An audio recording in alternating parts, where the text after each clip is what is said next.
have, I suppose that you're post, correct? I'm pre. You're pre, okay. Not post, pre, okay. The one who won the privilege at the Tamid pulls it and goes to the slaughtering area, and those who won the privilege carrying the limbs follow him. The slaughtering area was located to the north of the altar, and on its right were 8 dwarf pillars, and a square of cedar was on top of them. Okay. And iron hooks were set into the cedar blocks, and there were 3 sets of hooks for each and every one, from which they would hang the animals and skin them upon marble tables that stood between the pillars. The ones who won the privilege to clear the ashes from the inner altar and from the menorah would proceed, and 4 vessels were in their hands: the basket, the jug, and the 2 keys. The basket is similar to the large harkav vessel made of gold. It holds 2 calves and a half. The jug is similar to a large pitcher made of gold. And regarding the 2 keys, there is one that he thrusts to the armpit, and one with which he opens quickly. He came to the northern minor doorway. The great gate had 2 minor doorways, one on the north, one on the south. The one to the south, no man ever entered through it, and the reason for this is explained by the prophet Ezekiel. Says, Hashem said to me, "This gate shall be closed; it shall not be opened. A man shall not come through it, because Hashem, the God of Israel, comes through it. It shall be closed." And he took the key and opened the minor doorway and entered the cell. And from the cell to the Hekel, until he reached the great gate. When he reached the great gate, he removed the bolt and the locks and opened it. The slaughterer would not slaughter until he heard the sound of the great gate being opened. Hey, and now we go a little tangent onto all the things that made a noise in the Beis Hamikdash. As we just mentioned, the large gate, when that was opened, they could hear the sound from Yericho. The Yericho kol hamagrefa. The magrefa it was a musical instrument, which was like bagpipes. The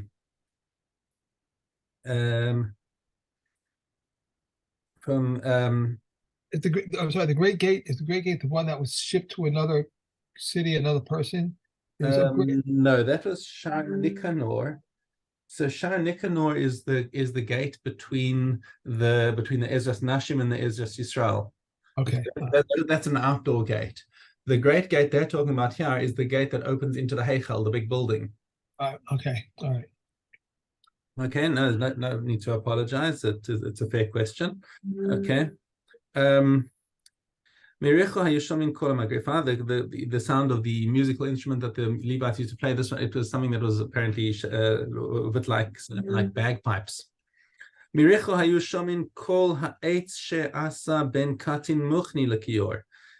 And also the sound of the laver. They had that water wheel that they used to get the water in for the Kohanim to use in the basin. It's surprising to me. I think the Mishnah must be something of an exaggeration, because there's something that just physically the sound could not possibly carry all the way to Yericho. But I think directionally the Mishnah is just telling us that these were things that made a lot of noise in the Mikdash.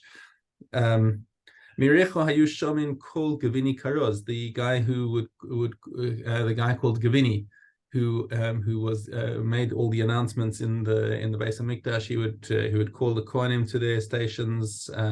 What else? Amdu Kohanim. Yeah, that's it. Waking up the Kohanim.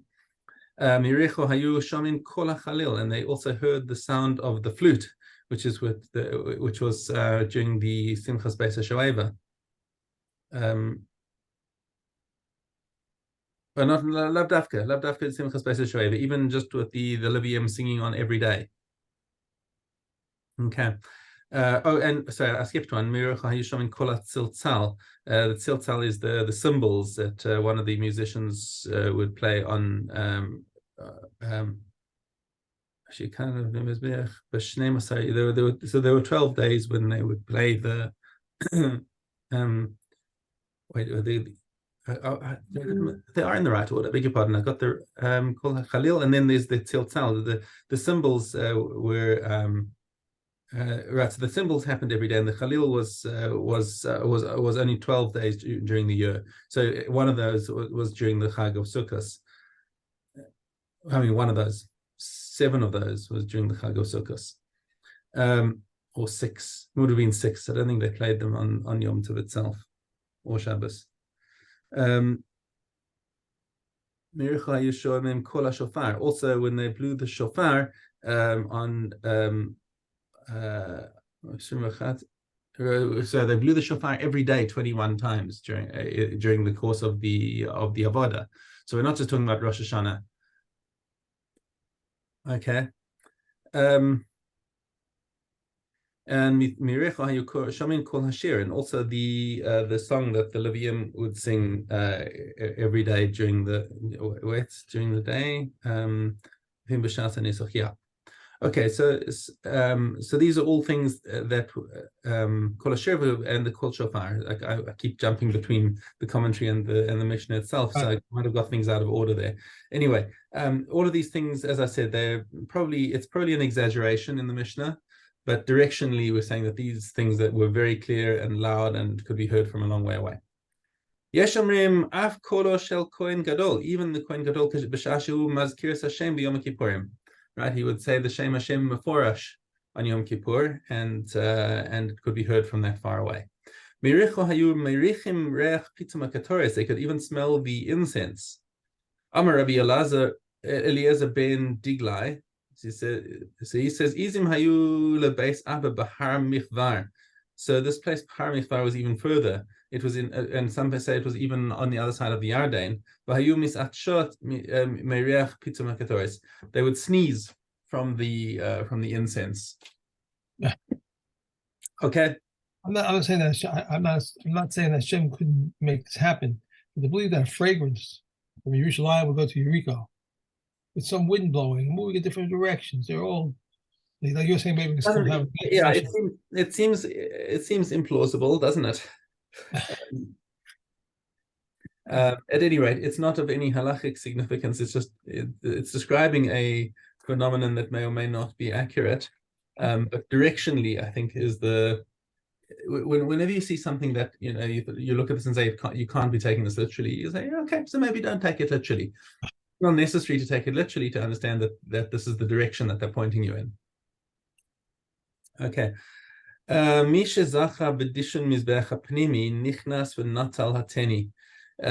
guy who won the right to clean the inner mizbeach, that's the incense mizbeach inside the heichal, nichnas v'natal hateni. He went in and he took the basket, and he put it in front of him. So he would take chofen means he takes his 2 hands and cups them together and takes the ashes off the mizbeach, and you would put the ashes into the teni. And then and once all the heaped up ashes gone, then he would sweep the rest with his hand into the basket. And he left it there. It'll be taken out later. Watch this space for the rest of the story of the teni. And then he would go out. So somebody else had the right to come and clean the menorah.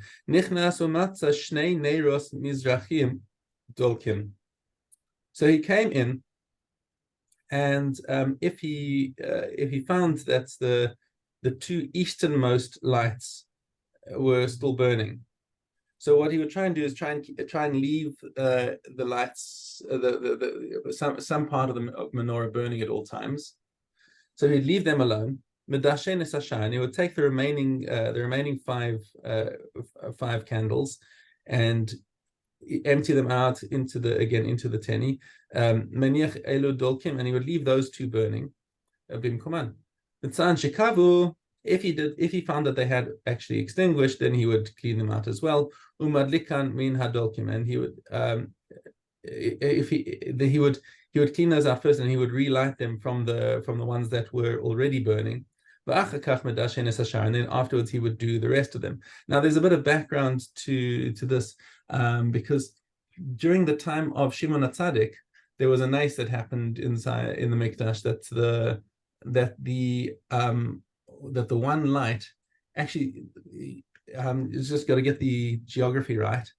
So the menorah was on the southern wall. It was closer to the southern wall of the Heichal.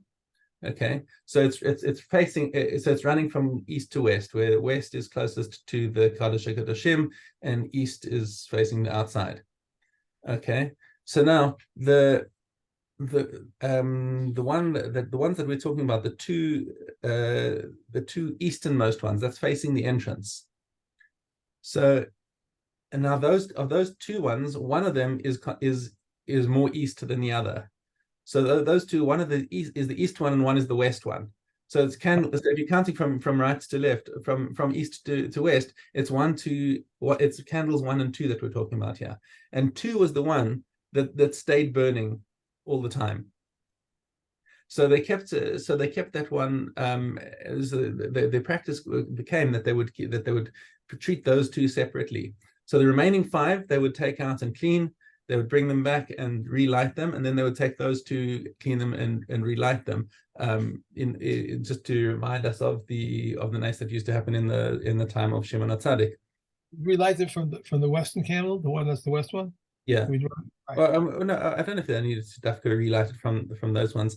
Although if the miracle didn't carry on forever, so if, as our Mishna says, if they had gone out overnight, hopefully one would still be burning, and they'd relight it from one of those to keep that same flame burning. Obviously, if they've all gone out, then okay, they've all gone out. You got to relight them from somewhere else. The Evan Haisalif menorah. So there was a stone in front of the menorah which used Uba Shalosh Malos, and it had 3 steps on it. So it was basically a set of steps, a little set of steps that he could walk up on, so that he could get to the right height, because menorah is pretty big. And he left the jug on the second step, and then he left. Someone came in and took. So this is so the kuz is what beg your pardon. I said earlier that he put it into the tin. He didn't. He put the waste from the menorah into the kuz. Okay. So another Kohen comes in and takes that basket away with the ashes. Yeah. Later on, somebody else is going to come in and take care of that one. Okay. Next up, we have Lo Hayu Koftin. We in Perek Daled Mishna Aleph. Lo Hayu Koftin Misataleh. They would not tie up all of the tie up the legs, the front legs together and the back legs together of the Tamid. That's the little lamb, because they felt that's the way that lambs are handled when they're taken to a regular chulin slaughterhouse. Elam actin also. They in order to prevent it from moving, there are 2 interpretations of ma'aktin. Either they tied the left foreleg and left hind leg and right foreleg and right hind leg together, so it was in an opposite direction, just to be different. And also kind of the word akeda is in there. You see that, and it's trying which is according to tradition how Yitzchak was bound for the akeda. It's supposed to evoke that's a chus. Alternative way of looking at it is that simply the kohanim held its legs instead of tying them. That they held it in place so that it wouldn't struggle and cause a psul. Misha zachu be'evarim. So the kohanim who had the merit of who won the lottery for carrying the pieces, och zimbo. They would hold on to this lamb, and this is how they did it.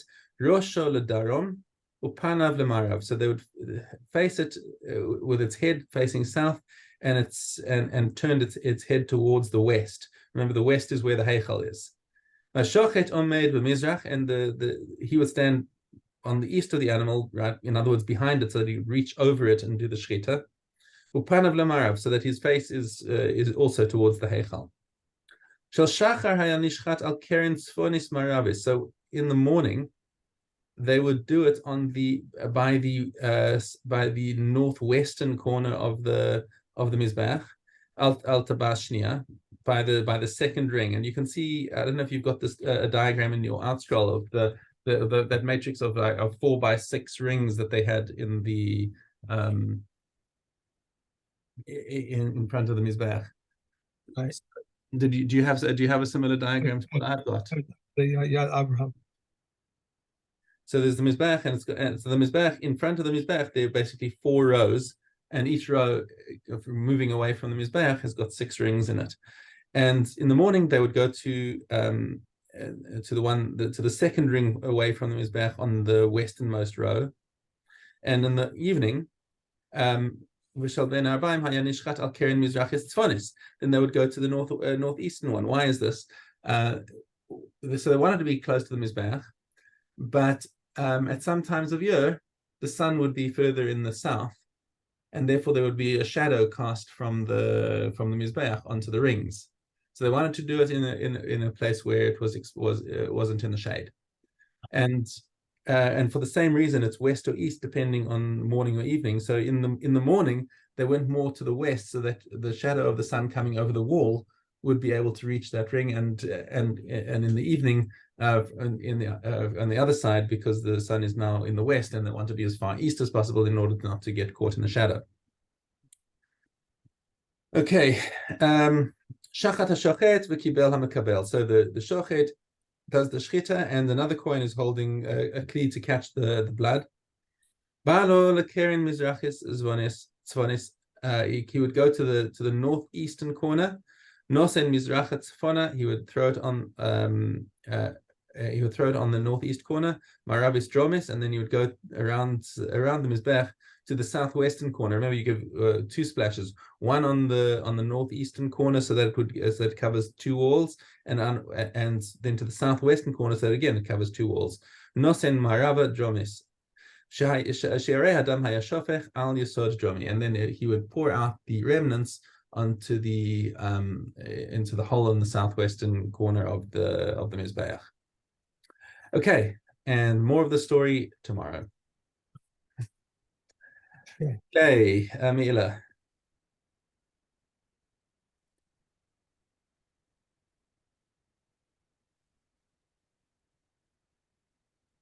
We have Hedal. If a temple treasurer took a consecrated stone or beam, if he has not committed Me'ilah. If he had gave it to his fellow, he has committed Me'ilah, but his fellow is not committed Me'ilah. If he built it into his house, he has not committed Me'ilah until he dwells underneath it, for 1 pruta worth of benefit. If a temple treasurer took a consecrated pruta, he has not committed Me'ilah. If he gave it to his fellow, he has committed Me'ilah, but his fellow has not committed Me'ilah. If he gave it to the bathhouse owner, even though he did not bathe, he has committed Me'ilah, or the owner can say to him, the bathhouse is open, enter, and bathe.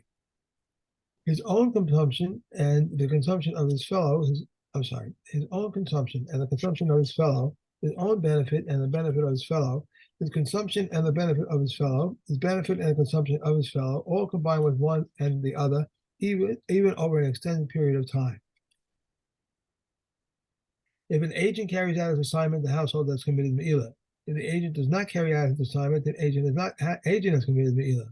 How so? If the householder said to his agent, give meat to the guest, and the agent gave them liver, or if the householder said, give liver, and the agent gave them meat, the agent has committed Me'ilah. If the householder said to his agent, give them each 1 piece of meat, and the agent said to them, take 2 pieces each, and they took 3 pieces each, they have all committed Me'ilah. If the householder said to his agent, bring me money from the alcove and bring me money from the box, and the agent brought him to him, even though the householder says, I only intended him that I bring it from this place, and he brought it from this other place, the householder has committed Me'ilah. However, if the householder said to his agent, bring me money from the alcove, and the agent brought it to him from the box, and the householder said, bring it from the box, the agent brought it to him from the alcove, the agent has committed Me'ilah. Okay. All right. On to Tamura.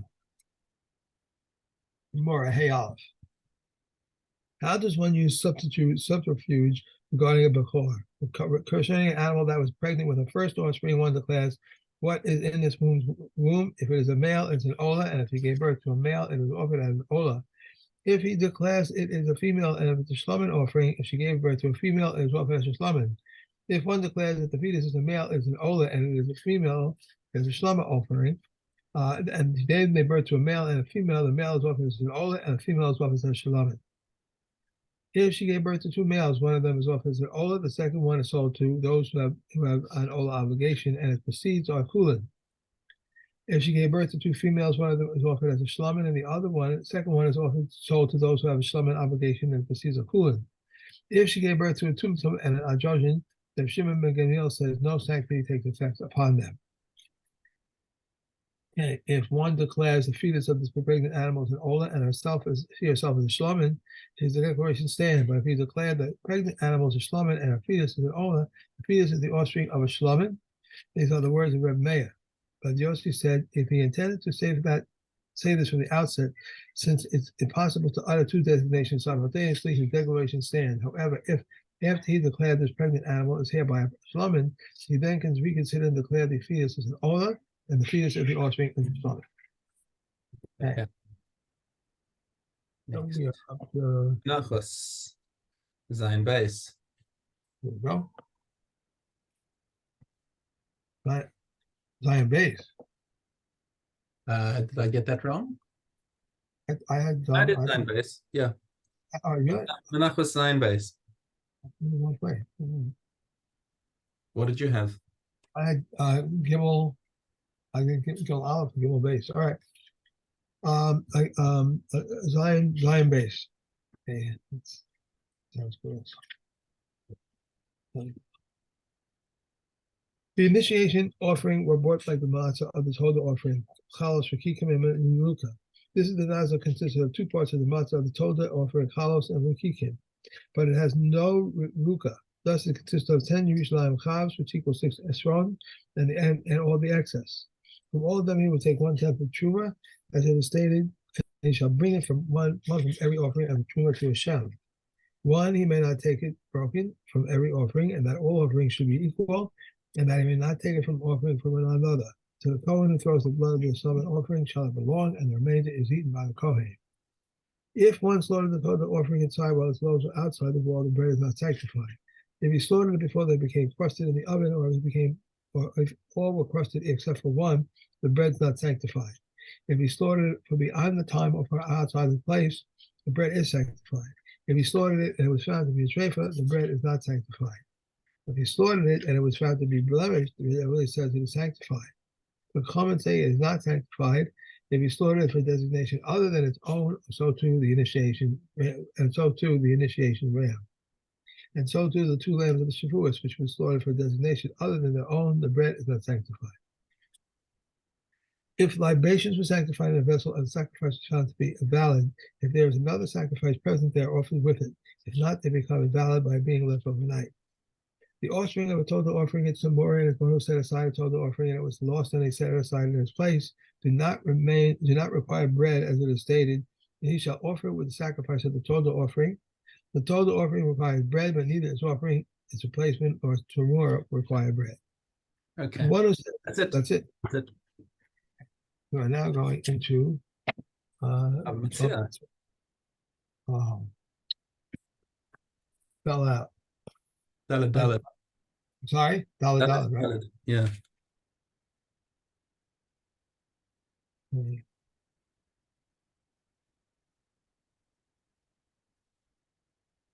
Both the buyer and the seller are governed by the law of fraud. Just as the law of fraud applies to a layman, so does the law of fraud apply to a merchant. Rabbi Yehuda says the law of fraud does not apply to a merchant, and one who is imposed upon him has the upper hand. If he wishes, he may say to him, "Give me my money," or "Give me what you have frauded me." How much may a seller be defective, and yet there should be still no infraction of the law of fraud? The Meir says 4 Isseron and an Isseron to a dinner. The Yehuda says 4 pandonos, Ionos, and a pundit to a dinner. Reb Shimon says 8 pandonos, 2 pandonos to a dinner. Until when may one return? In big cities, until he can show it to a money changer. In villages, until the eve of Shabbos. If he recognizes it, however, he should accept it from him even after 12 months. But he has only resentment against him. If he may give it to the second tithe, and he will not fear, we're only out of evil disposition that one refuses the coin. Okay. All right, we now have Sachem. Okay, Sachem Vav Aleph. Those things pertaining to the Pesach offering over Shabbos, its slaughter, throwing of its blood, removal of the offal from its entrails, and the burning of its fats. but its roasting and the rinsing of the entry also not override Shabbos. Carrying it, bringing it from outside the Sabbath limit, and cutting off his wart do not override the Sabbath. But Eliezer says they do override it. Said Reb Eliezer, but this is not a logical argument. If a slaughter of the Pesach, which is scripturally prohibited as a labor, overrides Shabbos, then these which are forbidden merely because of a rabbinic prohibition should certainly override Shabbos. But Yeshua said to him, let the festival laws prove this. For on it they have permitted labor, and forbade on it was forbidden or prescribed because of rabbinic prohibitions. Reb Eliezer said to him, what is this, Yeshua? What proof can be adduced from a permissible act to a mitzvah? Reb Akiva responded and said, let sprinkling prove this, for it is a mitzvah and is forbidden because of rabbinic prohibition and does not override Shabbos. So you should not wonder about these, even though they are a mitzvah and are forbidden because of rabbinic prohibition. They do not override Shabbos. Then Reb Eliezer to him, but about this do I apply my logic. If a slaughter which is forbidden because it is categorized as a labor overrides Shabbos, then sprinkling which is forbidden only by rabbinic prohibition should surely override Shabbos. Reb Akiva said perhaps the opposite is more correct. The sprinkling which is forbidden by rabbinic prohibition does not override Shabbos, and slaughtering which is forbidden because it is categorized as a labor should surely not override Shabbos. Reb Eliezer said to him, Akiva, you have uprooted what is written in the Torah. In the afternoon there is appointed time, which applies both on weekdays and on Sabbath. Said Rabbi Akiva, my master gave me my appointed time for these, which is like the appointed time for slaughter. The general rule was stated by Rabbi Akiva, any labor that can be performed on the eve of Shabbos does not override the Sabbath. Slaughtering which cannot be performed on the eve of Sabbath does override Shabbos. So we'll see this machlokes with Rabbi Akiva and Rabbi Eliezer is also mentioned in Masechet Shabbos, right? When we're talking about a bris milah, where Rabbi Eliezer says you can do anything. Any malacha you need for bris milah is can override Shabbos, and Rabbi Akiva says no, only the malachas that have to be done on the 8th day. Everything else has to be done before. Okay, so carry on. One more Mishnah here. That would mean that's why one of the reasons you have to bring all your utensils that you need from Me'ilah before Shabbos. Correct. So that's not specific to the Me'ilah itself. Carrying it would not be specific. When does one bring a chagiga with it? When it is offered on a weekday in purity and it is insufficient. But when is it offered on the Sabbath or is abundant on the contamination? We do not bring a chagiga with it. Okay. Okay. Anjanida. Yeah. Okay. Regarding a woman who discharged uterine blood on the day of her Siva days, and she immersed that night and had relations with her husband, Beis Shammai says, afterwards she discharged uterine blood. Beis Shammai says they render Tamid the couch and the seat on which they rest, but are exempt from bringing an offering. Beis Hillel said, but Beis Hillel says this husband is an intemperate one. And they agree in the case of a woman who discharged blood in the middle of the 11 days of Siva and immersed that night and had relations with her husband, and they render the Tamid couch and the seat on which they rest, and they are liable to bring an offering. If she immersed on the following day and had relations with her husband, this is a bad behavior, and what they touch and the liability of an offering for the cohabitation is pending. Okay. Hadron alach Maseches Nida.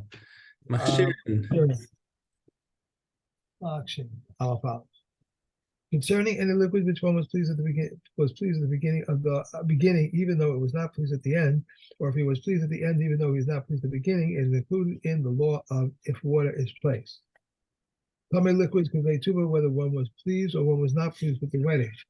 If one sugar tree to dislodges from food or tamid object, it is not included in the law if water is placed, and dislodged from liquid. Beis Shammai says what emerges and what remains on the tree are included in the law if water is placed. Beis Hillel says what emerges is included in the laws of water is placed, but that remains on the tree is not included in the law of water if water is placed, because he intends that all of it should be dislodged. Okay, and that's it. And I gotta run. Oh, okay. Well, have a good day. See you. Bye. Thanks.